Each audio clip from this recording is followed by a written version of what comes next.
friends, welcome to Madras Samayal. இன்னைக்கு நம்ம Madras Samayalல chicken nei masala எப்படி பண்றதுன்னு பார்க்கலாம்.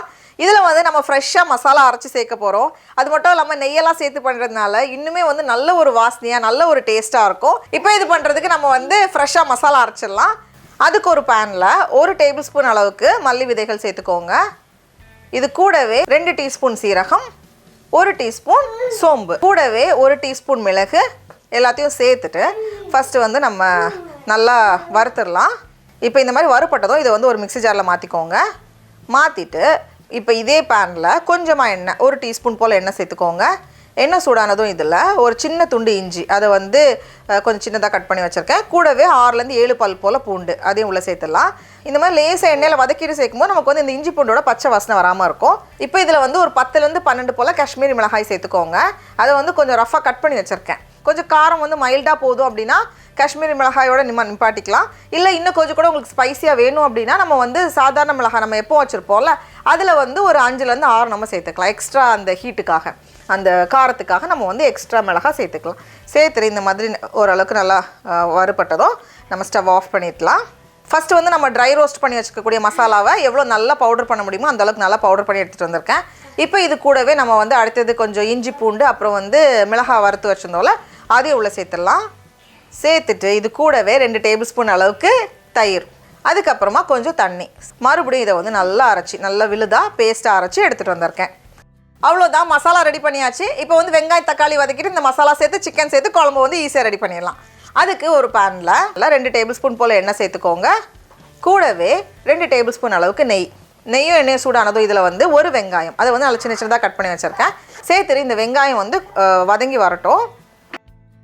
இப்போ பார்த்தோம் அப்படின்னா வெங்காயம் இந்த மாதிரி வதங்கி வந்திருக்கு. இப்போ இதில் வந்து ஒரு தக்காளி, சின்ன சைஸ் தக்காளியில் நான் 1 எடுத்திருக்கேன். ரொம்ப பெரிய சைஸ் தான் நமக்கு வந்து பாதி போதும். அதையும் உள்ளே சேர்த்துட்டு இந்த வெங்காயம் தக்காளி கொஞ்சம் நேரம் வதங்கட்டும். இதை வந்து மூடி வச்சிடலாம். இப்போ பார்த்தோம் அப்படின்னா தக்காளி வந்து நல்லா சாஃப்டாக வெந்து வந்திருக்கு. இந்த ஸ்டேஜில் நம்ம வந்து ரெடியாக வச்சுருக்கோம்ல மசாலா, அதை வந்து உள்ளே சேர்த்துடலாம். அப்படி எல்லாத்தையுமே சேர்த்துக்கோங்க. அது கூடவே கொஞ்சமாக தண்ணி, அந்த மிக்ஸி அலசிட்டு கொஞ்சம் தண்ணி சேர்த்துருக்கேன். சேர்த்துட்டு இந்த மசாலா வந்து ஃபஸ்ட்டு கொஞ்சம் நேரம் வேகட்டும். ஒரு 3 நிமிஷம் 4 நிமிஷம் போல் வேகும்போது நமக்கு வந்து இன்னும் அந்த பச்சை வாசனை எதுவுமே இல்லாமல் நமக்கு நல்லா வரும். இப்போ இந்த ஸ்டேஜில் நம்ம வந்து சிக்கன் சேர்க்க போகிறோம். நான் இன்றைக்கி வந்து 1/2 கிலோ எலும்போடு இருக்கிற சிக்கன் துண்டுகள் எடுத்திருக்கேன். ரொம்ப பெரிய பெரிய பீசஸாக இல்லாமல் மீடியம் சைஸ் பீஸஸாக கட் பண்ணி வச்சுருக்கேன். அதை உள்ளே சேர்த்துடலாம். கூடவே தேவையான அளவு உப்பு, நம்ம எப்போவுமே உப்பு சேர்க்கலாம், அதனால எல்லாத்துக்கும் பொதுவான அளவு உப்பு சேர்த்துட்டு கடைசியாக தேவையான அளவு தண்ணி. ரொம்ப தண்ணி சேர்த்துறாதீங்க, கொஞ்சம் அந்த மசாலா கன்சிஸ்டன்சியில் வரணும். அதனால செமி கிரேவியாக இருக்கிறதுக்காக கொஞ்சம் தண்ணி. இதை வந்து நம்ம மூடி வச்சுட்டு ஒரு 10 நிமிஷம் போல் நம்ம வந்து ஃபஸ்ட்டு வேக வச்சிடலாம். இருக்கட்டும். இப்போ பார்த்தோம் அப்படின்னா சிக்கன் ஓரளவுக்கு நல்லாவே வெந்து வந்திருக்கு. இந்த ஸ்டேஜில் நம்ம வந்து கொஞ்சம் வெல்லம் சேர்க்க போகிறோம். இது வந்து அந்த கீ ரோஸ்ட் ஸ்டைலில் பண்ணுறதுனால கொஞ்சம் வெல்லம் வேண்டானா நம்ம வந்து ஸ்கிப் பண்ணிக்கலாம். நான் வந்து 1 டீஸ்பூன் சேர்த்துருக்கேன். 1லேருந்து 2 டீஸ்பூன் வரைக்கும் நம்ம சேர்த்துக்கலாம். எல்லாத்தையும் சேர்த்துட்டு மறுபடியும் வந்து ஒரு 2-3 நிமிஷம் இல்லை எவ்வளோ நேரம் தேவையோ அதுக்கேற்ற மாதிரி நம்ம வந்து வேக வச்சு எடுத்துக்கலாம். நம்மளோட சிக்கனும் சூப்பராக வந்திருக்கு. அப்படி எண்ணெய் மிதந்து ரொம்ப ரொம்ப நல்லா வந்திருக்கு.